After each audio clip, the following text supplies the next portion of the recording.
O Ibovespa depois do tarifaço. O que pode fazer a bolsa voltar a brilhar?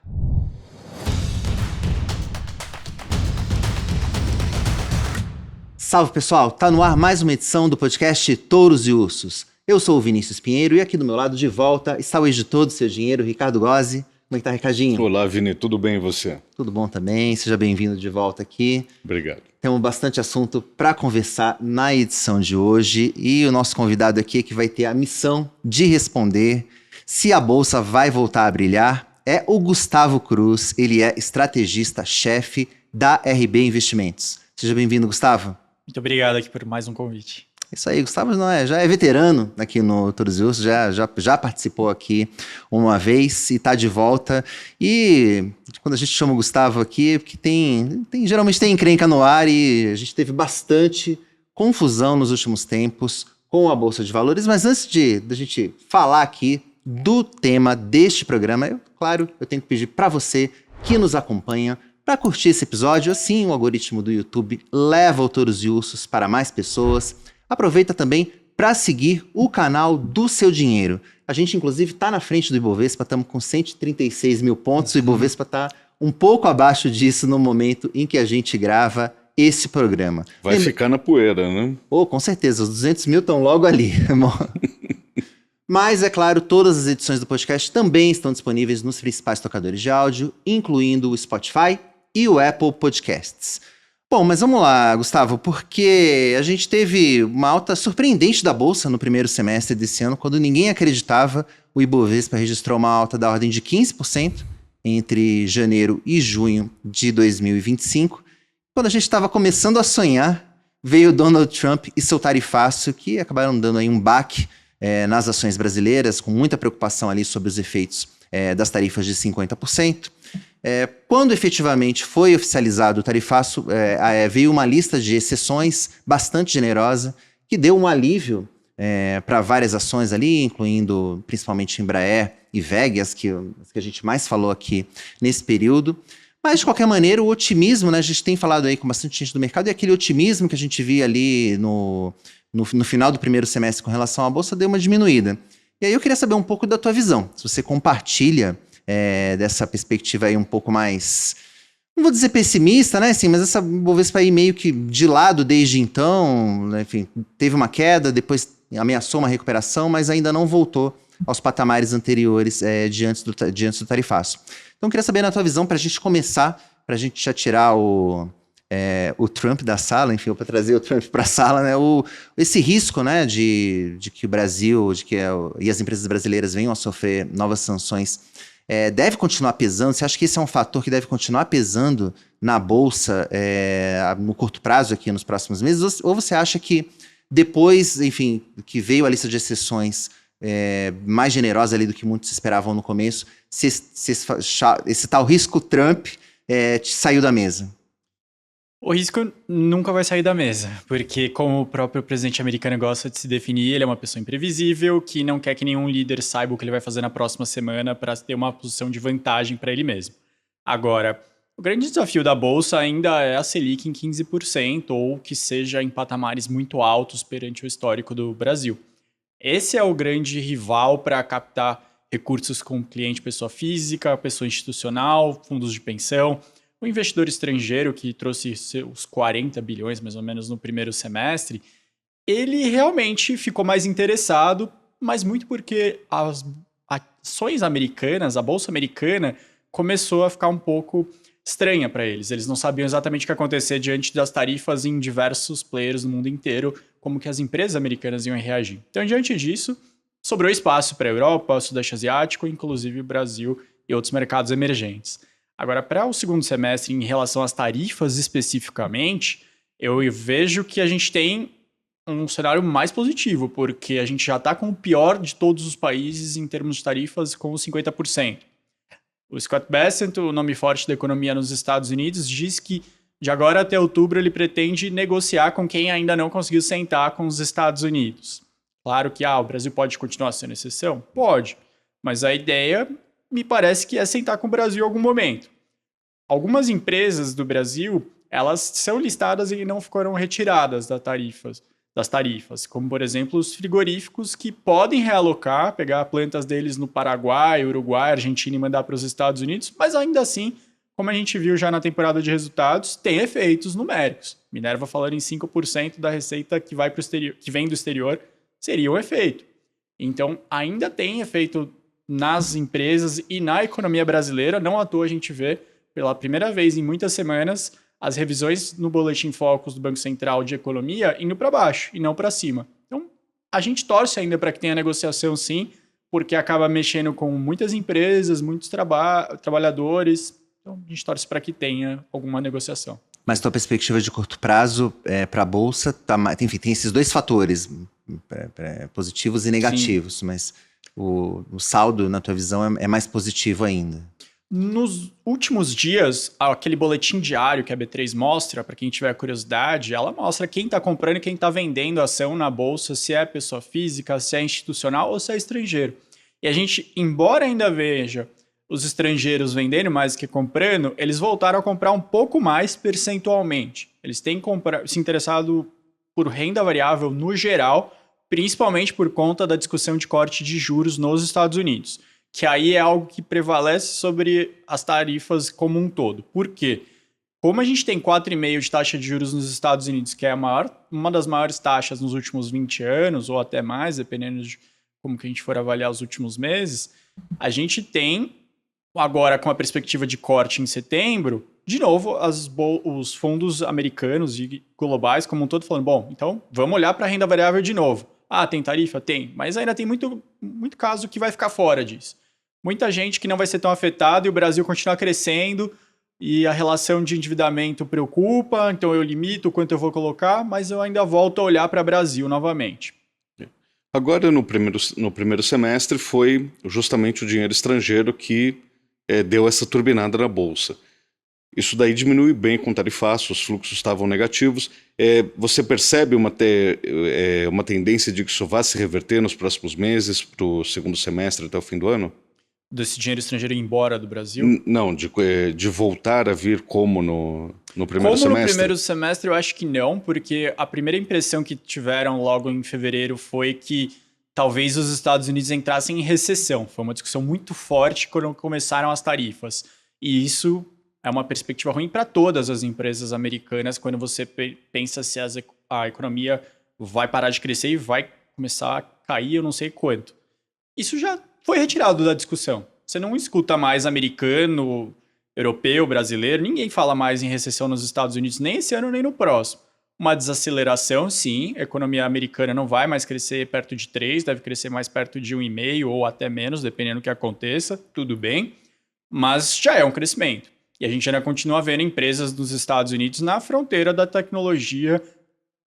Realmente a gente teve o ChatGPT 5 na semana passada, a gente vê os Estados Unidos na ponta de data centers, tecnologias de diversas formas, brigando com a China, é verdade, mas não tem muito como você ficar fora dos Estados Unidos se você quer aproveitar grandes tendências do século. Então, por isso, eu já vejo que essa tendência, e aí voltando, né, para concluir, essa tendência muito forte de sair dos Estados Unidos e buscar renda variável em outras partes do mundo, ela não vai ser nessa magnitude.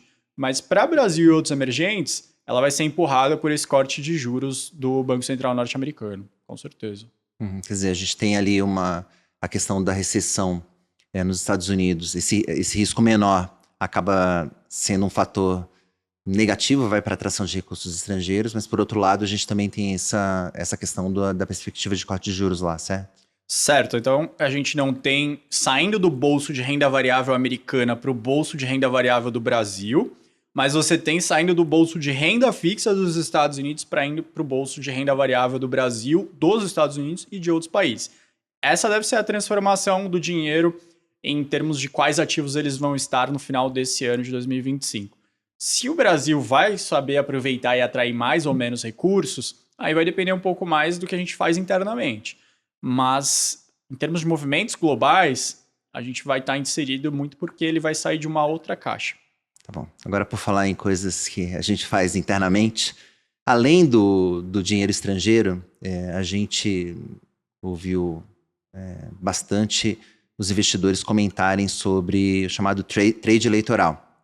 Nos primeiros meses do ano, uma forma até prematura na visão de muitos, mas esse também teria sido um fator favorável para a Bolsa brasileira nos primeiros meses do ano. Ou seja, quando pesquisas que mostravam a queda da popularidade do presidente Lula eram um combustível para uma alta do Ibovespa, mesmo que fosse de curto prazo. Só que de lá para cá também, com o tarifaço, desde o tarifaço e tudo mais, a popularidade do presidente deu uma recuperada. Bom, estou fazendo todo esse preâmbulo para te perguntar um pouco sobre o que você acha desse trade eleitoral para o segundo semestre desse ano. Se ele deixa de fazer sentido, uma vez que, pelo menos de acordo com essa narrativa, o presidente Lula está mais competitivo, ou não, né? Porque, ao mesmo tempo, as eleições estão chegando. Então, em tese, esse trade eleitoral também faria mais sentido conforme a gente chega mais perto das eleições. Qual que é a tua expectativa? Você acha que ele vai ficar adormecido e voltar mais para frente? Ou a gente deve ter isso? Ou a gente ainda deve ver, observar a Bolsa se movimentar, enfim, de acordo com o noticiário político? Eu acho que quanto mais o tempo vai passando, mais o trade eleitoral vai fazendo preço. Isso foi verdade nas últimas eleições e não vai ser diferente nessa.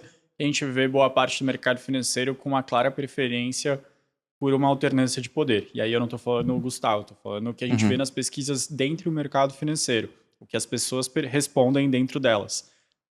Para o ano que vem, claro que isso vai ter muito mais impacto no Ibovespa. E o que acontece a cada 4 anos? A gente vê principalmente empresas estatais subindo ou descendo conforme um ou outro candidato ele cresce ou cai nas pesquisas. A gente viu na semana passada, na divulgação de resultados da Petrobras, um resultado ok com dividendos menores. Mas logo depois veio a conferência que a Magda Chambriard, presidente da Petrobras, falou em interesse em investir em postos de combustíveis. Por que eu estou falando isso? Porque é um claro evento que é mais ligado à política do que à companhia, que mostra por que o mercado financeiro ele faz o trade eleitoral. Ele escolhe empresas que são estatais para serem benéficas, para ficar mais investido nelas, quando ele entende que elas vão ter menos intervenção. Então, se o presidente Lula acender as pesquisas, eles vão fazer uma leitura ruim para a Petrobras, Banco do Brasil, Tupi, que tem um conselho com muita interferência do governo, e menos em casos de outros candidatos crescerem nas pesquisas. Agora, pensando em roteiro, para a gente fazer uma correlação de pontos e meses para frente, eu pensaria que primeiro, tem a questão do final do julgamento do ex-presidente Bolsonaro. Acho que esse é o primeiro ponto que o mercado vai acompanhar, como que vai ter declarações sobre isso. Depois, a consolidação de qual vai ser o candidato para enfrentar o presidente Lula no ano que vem. Se vai ser o governador do Paraná, Ratinho Júnior, se vai ser o governador de Goiás, Ronaldo Caiado, de São Paulo, Tarcísio de Freitas, de Minas Gerais, Romeu Zema, ou até um outro nome. Mas qual que vai ser esse candidato? O mercado financeiro ele vai celebrar caso tenha uma consolidação e vai ficar um pouco mais preocupado caso fiquem muitas disputas. Mas se a gente voltar e aí fazer uma antecipação para o ano que vem, o que a gente tem pela frente, muito provavelmente a gente tem uma oportunidade de ganho de investimento com o trade eleitoral. Sei que a resposta está ficando um pouco extensa, se quiser me interromper aqui. Mas por quê? A cada 4 anos, a gente vê que o mercado ele fica mais otimista quando algum candidato com ideias mais pró-mercado avança nas pesquisas. O presidente Lula ele vai para sua 4ª disputa eleitoral, aliás, mais que isso, mas sua 4ª tentativa de mandato, com um histórico de nunca ter vencido no primeiro turno. E dessa vez ele vai com a primeira vez com mais desaprovação do que aprovação. Não me parece, e nem para nenhuma das pesquisas, os cientistas políticos que fazem pesquisa, que vai ser dessa vez que ele vai ganhar no primeiro turno. Então, tem uma trajetória clara de ascensão de algum nome, de centro-direita ou de direita, para ir com ele para o segundo turno. E a partir desse momento, que pode acontecer no primeiro trimestre do ano que vem, no segundo trimestre, quando ficar consolidado mesmo esse nome, o mercado vai comprar. O mercado vai entender que, olha, as coisas vão mudar muito aqui pela frente. Então, é uma oportunidade. Eu me comprometo a vir aqui antes das eleições e falar, bom, mas é isso mesmo? Tem que comprar? Que aí já é uma outra leitura. Mas se você fizer uma operação para primeiro trimestre, segundo trimestre do ano que vem, eu acho que está bem claro assim, que vai acontecer algo nessa linha. A não ser que algo muito inesperado, o presidente Lula ganha uma baita popularidade de um dia para a noite. Não parece estar vindo, né?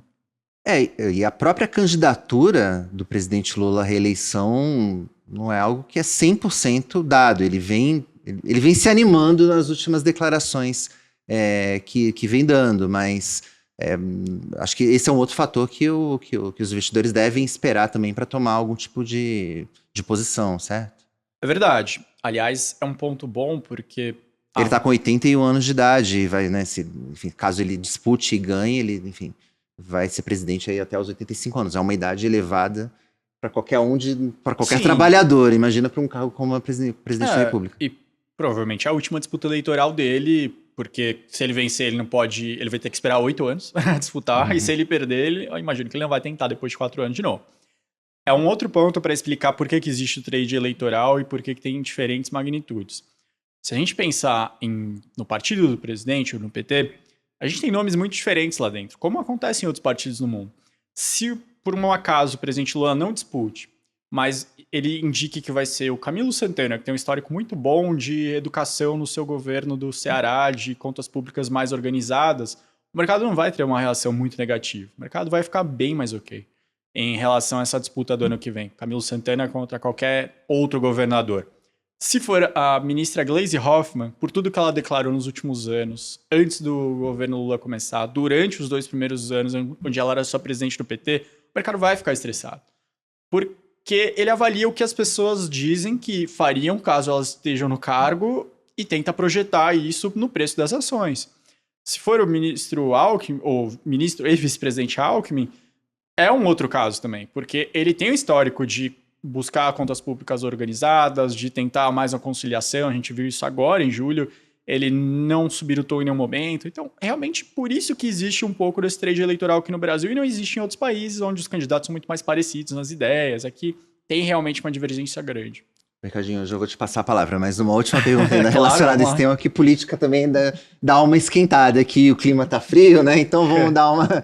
Não, acho que assim, na tua visão, qual que seria então o tempo para a gente ter uma definição mais clara sobre esse cenário? Seria ainda segundo semestre ou essa definição de nomes e tudo mais deve ficar mais ali pro primeiro trimestre ou até primeiro semestre de 2026? Não, eu imagino que o primeiro ponto é, claro, a prisão definitiva do ex-presidente, porque ninguém quer perder os votos do ex-presidente, ninguém quer se desgastar com ele ou com os eleitores dele, por isso, um ou outro, a gente viu o Ronaldo Caiado e o Romeu Zema falando como pré-candidatos, mas o resto busca ficar um pouco de lado, para não gerar nenhum tipo de atrito, porque quando falam e não comentam sobre o ex-presidente, os eleitores reclamam, falam você deveria estar defendendo o ex-presidente e não falando sobre você. Então, diante disso, não tem definição agora até a conclusão do julgamento. Depois disso, realmente, as discussões precisam ser, essa figura não estará na eleição do ano que vem. Quem estará? Qual dos 4 vai ser outro? Até porque a gente acabou de ver, a gente está gravando aqui na cidade de São Paulo, que, embora você tenha os dois lados bem definidos e bem polarizados, nada impede também que uma pessoa totalmente fora da política chegue com uma declaração muito diferente e ascenda nas pesquisas. Então, eles também precisam correr para não ficar muito indefinido o cenário e o eleitor se irritar e começar a se deixar seduzir por outras pessoas. Até porque, falando das pesquisas, se tem esse caso inédito do presidente Lula pela primeira vez estando com desaprovação maior que aprovação, que vai ser um desafio, tem outro grande desafio para o presidente Lula, que pela primeira vez as pesquisas estão mostrando que a questão de segurança pública, se ela não é a primeira, ela está entre as 3 primeiras causas de maior preocupação e futura definição de voto para as eleições. Algo que parece estranho, porque o Brasil sempre foi um país violento, mas se a gente olhar nas últimas eleições, ela não aparecia entre as 5 questões que ia ajudar o eleitor a definir o voto. Na última eleição, se a gente voltar atrás, a gente estava no meio da pandemia, por isso saúde disparado era o ponto que os eleitores mais colocavam ao responder para a Datafolha, a Quest, como o grande tema para escolher o presidente. Na de 2018, a gente tinha acabado de sair da Lava Jato, então corrupção apareceu com muito destaque. Nas anteriores, aí ficava entre desigualdade, economia, saúde tinha algum destaque também, mas não tanto disparado, mas a violência não aparecia. Isso acontece de forma diferente agora. E esse é um tema que, quando a gente vê qual ponto você acha que o presidente Lula vai bem e vai mal, as pessoas entendem que comércio exterior, relações exteriores do Lula vai bem, violência é lá embaixo. Eles entendem que o presidente não vai bem. Então tem toda a vantagem do presidente já estar no cargo, ter a máquina pública, ter o histórico de saber competir em eleições gigantes, mas ele tem esses 2 grandes desafios inéditos para ele, eu acho. Nossa, esse tema a gente podia ficar aqui falando e dedicar um programa só a isso. Acho que já fica uma sugestão aí. Eu vou até convidar as pessoas que estão acompanhando a gente Para deixar comentários aqui, se quiserem que a gente faça um programa só sobre eleições e impacto nos mercados, acho que super vale. Mas temos que falar de bolsa aqui, né? E muita coisa vai acontecer antes das Mas eleições. assim, eu vou prolongar só um pouquinho. Tá? Tá bom, vai Não, lá. pelo Vai lá. seguinte, um dos filhos do Bolsonaro, ele agiu ativamente em favor do tarifaço contra o Brasil. Você enxerga alguma possibilidade de isso se voltar contra o grupo do Bolsonaro ou de algum candidato dele nas eleições do ano que vem? Não, eu vejo que, assim, as eleições, as pesquisas mostram bem dividido, assim. O cara que votou no Bolsonaro, ele não vai votar no Lula no ano que vem. Ele pode ficar muito irritado com o Bolsonaro, mas ele tá mais ainda irritado com o Lula, né? Acho que ele sabe separar. E vai ser um ponto interessante, né? Porque as pesquisas mostram que as pessoas já estão muito com a cabeça definida para o ano que vem. Até por isso que talvez a gente tenha a antecipação desse trade eleitoral. Elas já têm praticamente seus 35, 40% daqueles que já vão votar no Lula, não importa quem mais sentar na mesa, quem aparecer na urna, e os seus 35, 40 que vão votar no ex-presidente Bolsonaro, não importa quem aparecer na urna. Ou, quer dizer, não vão votar nele, porque ele não estará lá, mas vão votar em quem ele indicar que vai ser o segundo turno contra o Lula, quem quer que seja. Aí realmente esse meio que vai ser o grande fator decisório. Mas essa irritação, ela passa. Assim como a gente viu durante a crise do INSS muita gente que apoiou o presidente Lula irritado com ele. Mas, sim, não entrando no mérito se foi dele ou não, mas ficou irritado. E agora já tá tudo bem. Agora a gente volta para a Bolsa. Assim, quais são os gatilhos de curto prazo que você vê para, de repente, o Ibovespa buscar novas máximas ainda esse ano? É claro que agora, a curtíssimo prazo, a temporada de balanço ela é muito importante. Para bem e para mal, a gente viu como a Petrobras acaba fazendo uma influência. Né? A gente tem quase 8 papéis que chegam a mais de 40% do peso no índice. Se esses 8 papéis vão bem, faz muita diferença para a Bolsa, se os balanços deles estão vindo melhores que o esperado. Para segundo ponto, tem agora no final do mês de agosto aquele simpósio de Jackson Hole, que é um evento anual onde os banqueiros centrais se reúnem nos Estados Unidos para falar não só das próximas reuniões, mas o que eles estão enxergando de principal mudança no ambiente econômico, e vai ter muita discussão sobre tarifa esse ano, não tem como, se ela vai ter um impacto inflacionário de forma transitória ou mais definitiva. Isso é um segundo impulso relevante para a Bolsa de Valores do Brasil e das outras bolsas. O terceiro seria o corte de juros do Banco Central Americano, que deve vir em setembro, mas só tem mais 3 reuniões no ano. Eles falam que pelo menos uma vem. Então, está chegando no limite. E, claro, começar a discutir corte de juros nosso. Acho que esse é um outro ponto que o Banco Central ele não quer que a gente nem lembre que isso existe, mas em algum momento vai ter que voltar a falar. Mercado, o PC tem sido bastante duro na comunicação dele sobre uma eventual flexibilização da Selic. Mas, por incrível que pareça, o mercado está mais propenso a apoiar, enfim, por um corte de juros do que o próprio Banco Central. Qual que é a tua visão em particular assim, sobre Selic? Você acha que tem espaço para cair ainda em 2025? Ou o BC, esse discurso mais duro ali contra a inflação, tá certo? São duas discussões, né? Se a gente for fazer uma discussão só com o livro de economia aqui na mão, chamar um economista muito tradicional, eu falar, não tem espaço. Aí vai falar, não, a meta é 3, a gente não vai chegar na meta se a gente pensar em corte de juros no final desse ano ou antecipar muito a discussão, porque se você antecipa a discussão, as pessoas falam, mas qual a diferença entre falar se é dezembro ou janeiro? Tudo bem, a taxa vai ficar em 15 até lá, mas o que o mercado negocia para as taxas de longo prazo, que são chamadas, essas acabam cedendo. E isso significa que o seu financiamento de veículo, o seu financiamento de imóvel vai ficar mais barato. Então é isso que o BC não quer que aconteça. Porque quanto mais caro, mais você fica propenso a poupar, a economia esfria e, na teoria, a inflação vai indo para a meta. Essa é a primeira resposta muito teórica. A segunda, que é mais ligada à economia real, mais complexa, ela diz que tem espaço, sim. Porque a gente vê muita empresa sofrendo, a gente vê na temporada de balanços muita empresa com resultado operacionalmente bem melhor do que se esperava, mas o resultado financeiro, que é muitas vezes o pagamento de juros, ele acaba comendo boa parte do resultado operacional, e as empresas ou estão postergando para 2026 plano de investimento, ou cancelaram de uma vez, e isso realmente machuca a economia como um todo. O Brasil não é uma economia desenvolvida que consegue conviver com taxas tão elevadas por muito tempo, que vai sair ileso desse patamar de juros por muito tempo. Mas a gente sabe a posição do Banco Central. Foram muitos anos sem entregar o mínimo, que é o teto da meta. Tem uma terceira discussão, que é se a meta deveria ser tão baixa. Acho que é válida também. Se provou que não. A gente botou a meta lá embaixo em um momento de depressão econômica. Foram muitos anos atrás, mas realmente vai ter espaço, sim. Tá Para certo. concluir, a segunda resposta é a que vai prevalecer. Tá. Bom, então colocando tudo isso na equação, para a gente fechar aqui o nosso primeiro bloco, a gente tem, então, perspectivas de corte de juros lá nos Estados Unidos, bem forte. Possível corte de juros aqui no Brasil, um discurso que provavelmente ganhe força nas próximas semanas ou meses. Bom, toda essa tensão e discussão pré-eleitoral e política e tarifaço, enfim, desdobramentos do tarifaço. Diante de todo esse caldo, Gustavo, onde investir, assim? Quais são aí as tuas ações favoritas? O que você olha na bolsa que você gosta, assim, para estar posicionado nesse momento? Bom, pensando em todo esse caldo, a gente vê que é um momento de mais turbulência e com bem mais desafio para você expandir se você precisa de capital. Então, por isso que acaba aqui aquelas ações mais de transmissão de energia, ações que são muito previsíveis, elas ganham espaço. Além das ações de grandes bancos, que estão captando muito. A gente vê os dados de LCI, LCA, CDB, que também são divulgados o tempo inteiro.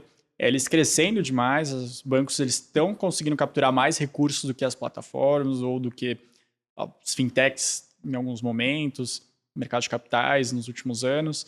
Os grandes bancos estão em vantagem, então por isso eles acabam sendo mais sugeridos.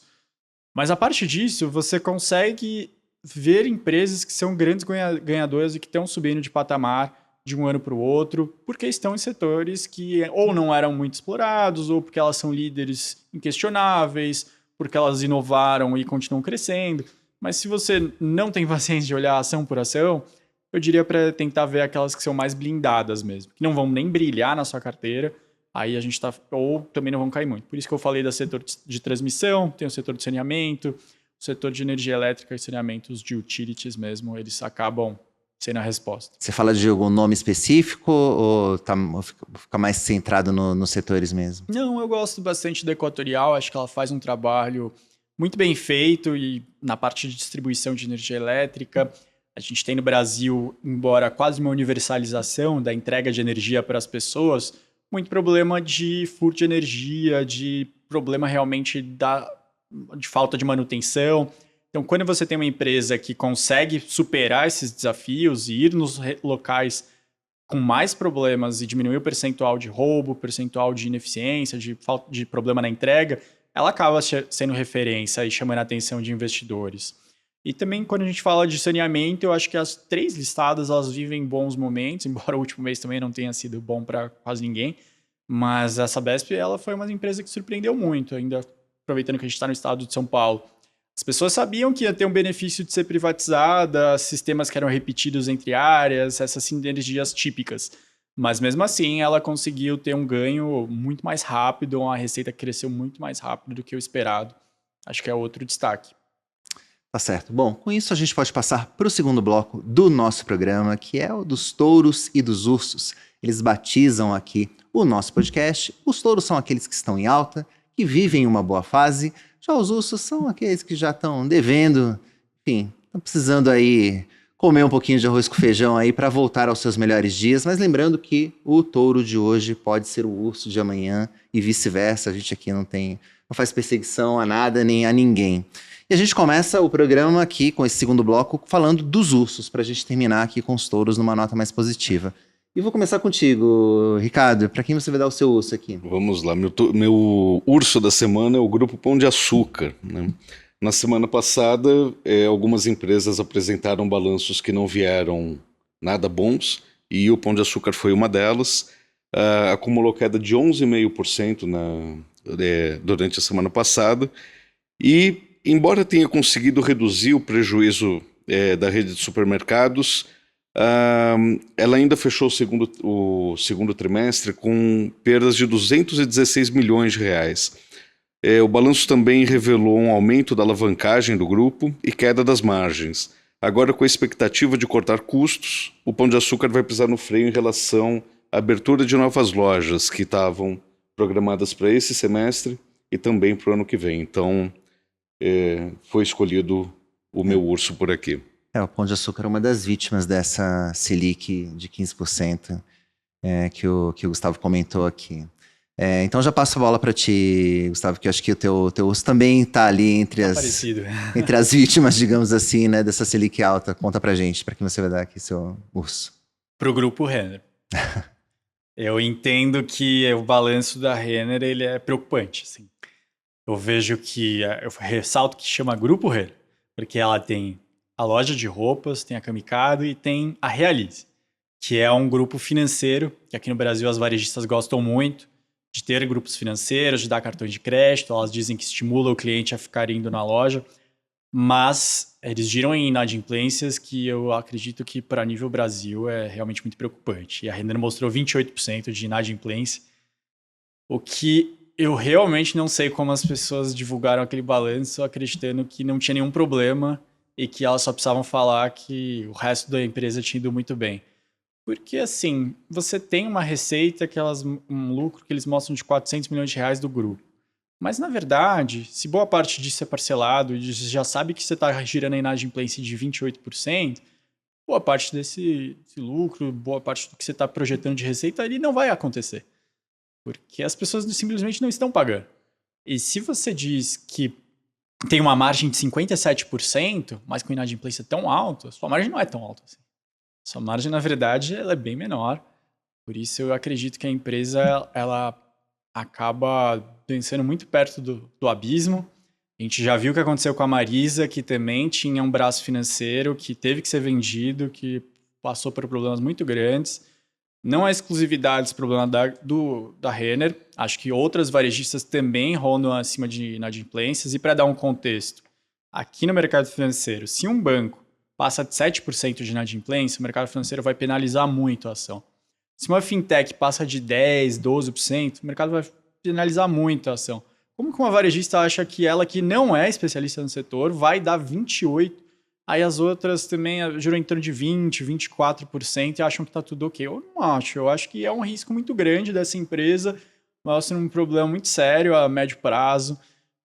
Realmente, sempre entendo que quem tem que tocar negócio financeiro no Brasil, que é complexo, que a gente está num dia de taxa de juros de 2, outro de 15, são especialistas mesmo, que os varejistas têm que ser especialistas em vender, em fazer coleções, que é onde eles são bons. Por isso, eu acho que é um urso que pode ser polar, pode entrar em extinção se não levar muito a sério o que chamou a atenção. E a gente nem tá, provavelmente, nesse pico desse ciclo de inadimplência, Não porque os juros, mesmo que a gente tenha um corte de juros ainda nesse ano, que enfim, seria um cenário positivo, não vai cortar de 15 para 10 amanhã, né? Assim, vai ser um corte também gradual, ou seja, então a gente ainda vai... Os efeitos dessa Selic alta, elas vão permanecer na economia por um bom tempo. Então. Esse é um outro ponto. O balanço da Renner, ele mostra que eles tiveram um problema não, mas realmente um gasto com juros muito mais elevado do que eles imaginavam, como boa parte das empresas, mas que o cronograma da dívida deles, ele é muito concentrado em 26 e 27. Ou seja, não é que eles têm muito espaço para errar. Porque se você vê uma empresa que a maior parte da dívida está em 2032, você fala, bom, tudo bem, assim, se ela errar um pouquinho, ela vai ter que pagar mais juros, mas não é muita coisa. No caso da Renner, ela vai com certeza ter que sentar para negociar no próximo ano com algum credor, ou pensar em uma nova emissão de dívida, algum aumento de capital. E se ela está em um momento ruim da ação, a gente viu o que acontece com a Magazine Luiza, com a Casas Bahia. Então, não acho que os sinais foram muito bons do balanço. Operacionalmente, ela até mostrou resultados um pouquinho mais interessantes, mas com esse porém muito grande. Tá certo. Bom, deixa eu falar o meu urso aqui, então, que a gente já comentou sobre o meu urso aqui ao longo do programa, mas eu vou reforçar aqui, que vai para a Petrobras. Empresa todo trimestre de divulgação de balanço, Gustavo, não sei se você já reparou, geralmente vem uma surpresa. E nem sempre, na maioria das vezes, ela não é uma surpresa muito agradável. Então, o primeiro número que a gente vê, que é o do lucro, ele veio até bom, né? A empresa reverteu o prejuízo que tinha dado no mesmo período do ano passado. Aliás, registrou um lucro de 26,7 bilhões de reais, ou seja, um lucro bem considerável, Sim. mas acabou entregando dividendos abaixo do esperado. Esse foi o primeiro ponto de atenção dos investidores.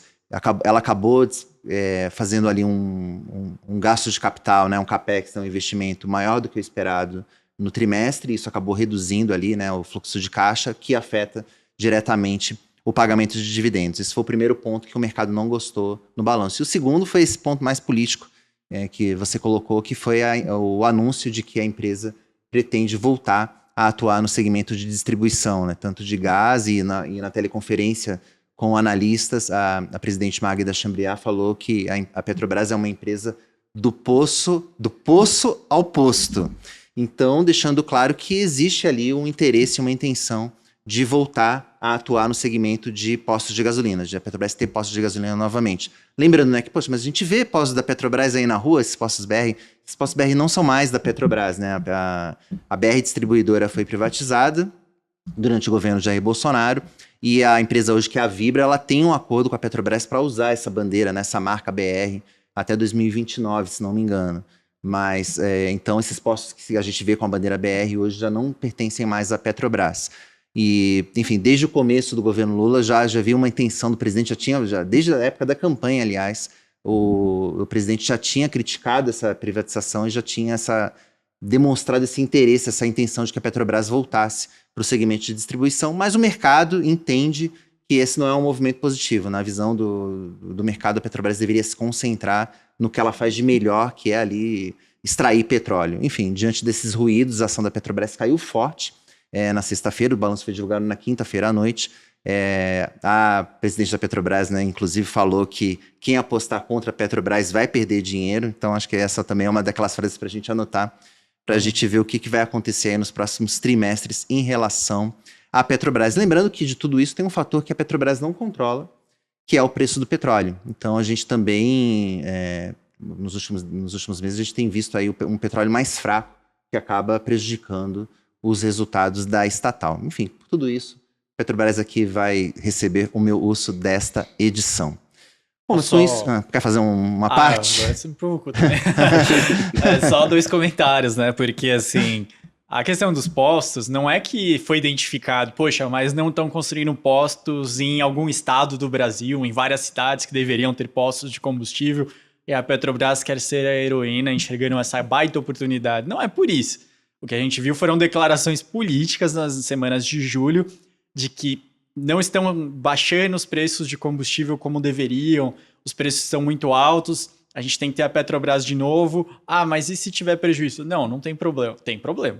Acho que quem recebe dividendo da Petrobras sabe o risco que tem pela frente se eles estão indo com essa intenção e não com uma intenção heróica, um problema, uma falta de estrutura. E a outra é a política, que quando a gente viu que no pós-eleição teve uma reação mediana, porque o presidente Lula ele não conseguiu fazer maioria na Câmara nem no Senado, as perguntas que eu recebia muito era, mas por que as estatais estão caindo? E a resposta era, porque é ali que vai sobrar mais espaço para intervenção.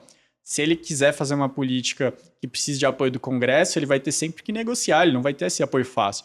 Mas na estatal, é uma indicação. Então, por isso fica um movimento um pouquinho mais fácil, por isso a ação cai tanto. E é isso, assim, a gente pode até dar razão aqui ao presidente quando ele diz que o preço dos combustíveis está caro, e o do gás de cozinha, principalmente. A presidente da Petrobras falou, a gente vende o gás aqui a R$30, como é que ele chega a R$120, R$130 ali para as pessoas que compram? É verdade, mas para todo problema complexo, né, existe uma solução simples e errada.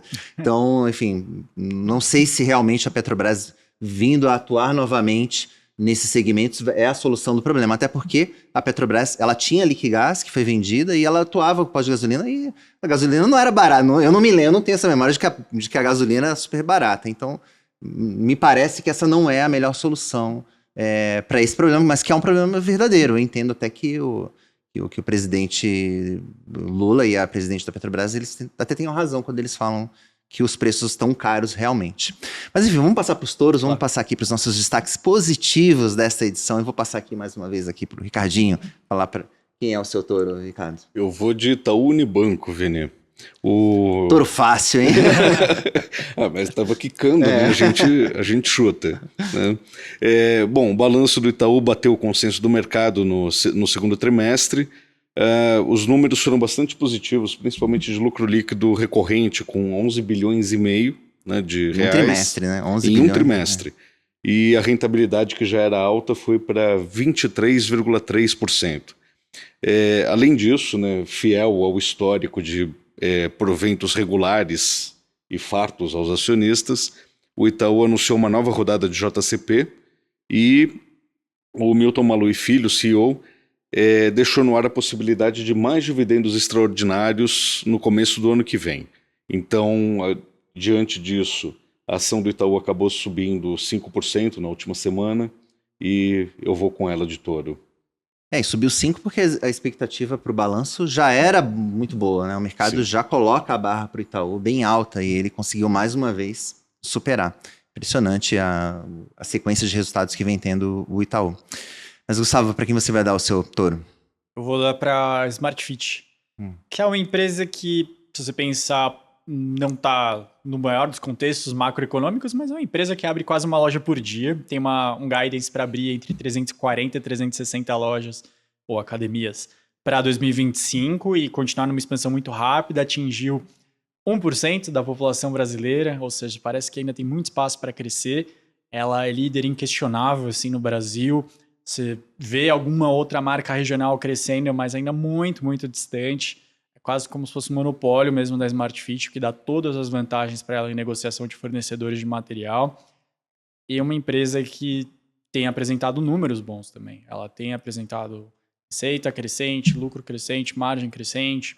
Acho que realmente é uma daquelas companhias que, quando a gente fizer um gráfico daqui 10 anos, fala, quem investiu 10 mil reais no começo do IPO da Smart Fit para agora? Eu imagino que vai ter uma surpresa boa. Ela até foi prejudicada um pouco pelo momento do IPO, mas é uma empresa que mudou muito de patamar desde o IPO e vai continuar mudando por tudo isso. Escolhi ela especificamente porque ela é mais famosa, viu? Porque fiquei com a vontade de falar da sua vizinha Espaço Laser aqui na Faria Lima, que também... mas eu sei que pouca gente acompanha a ação, então... Não, mas o caso específico da Smart Fit, ela está numa tendência também, digamos, aquela tendência secular, de que as pessoas cada vez mais, enfim, cuidando do próprio corpo e tudo mais, né? Assim, acho que tem uma mudança de comportamento das pessoas que acaba também favorecendo, né, empresas como a Smart Fit, que oferecem aí uma rede de academias de ginástica, certo? Pois é, quando a Smart Fit faz pesquisa, ela vê que as gerações mais novas, um percentual maior, frequenta, faz exercício físico de forma regular do que as gerações mais antigas. Então a tendência é que as novas gerações sejam mais consumidoras do serviço da Smart Fit do que as anteriores. A tendência é que seja um cenário ainda mais favorável para ela conforme os anos passem e não o contrário. Eu confesso que eu não vi a reação do mercado ao balanço. Sim, foi positivo? Foi positivo, sim. Ela teve alguma crítica no primeiro trimestre desse ano por conta de uma preocupação com o México. Aliás, esse é um outro ponto. É uma empresa que ela é multinacional. Às vezes a gente tem problemas em empresas aqui do Brasil que elas podem ser muito prejudicadas pelo que acontece só no país, mas ela tem essa vantagem de ter operação em outros países também, inclusive com NPS melhor em outros países do que no Brasil. Aqui no Brasil, quando a gente vê uma academia cheia, a gente tem a impressão, poxa, mas a academia está muito cheia, vai ser ruim para mim. Nos outros países da América Latina, eles entendem que isso é um sinal de qualidade. Eles falam, poxa, mas se tá cheia é porque realmente o negócio deve ser muito bom, tenho que ir nele.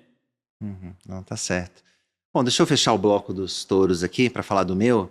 Se eu dei meu urso para uma estatal, eu vou dar um touro para uma ex-estatal. Vou dar aqui para a Eletrobras. Provavelmente aí entre as grandes empresas o maior destaque entre as que divulgaram o resultado na última semana.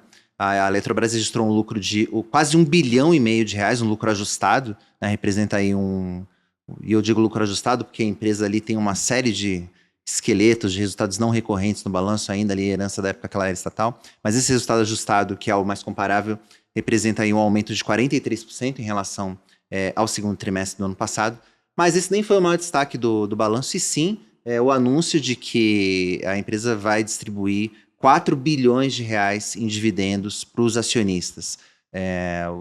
O anúncio, de certa maneira, o mercado esperava que a Eletrobras fosse se tornar aí, uma grande pagadora de dividendos a qualquer momento, e esse momento parece que chegou.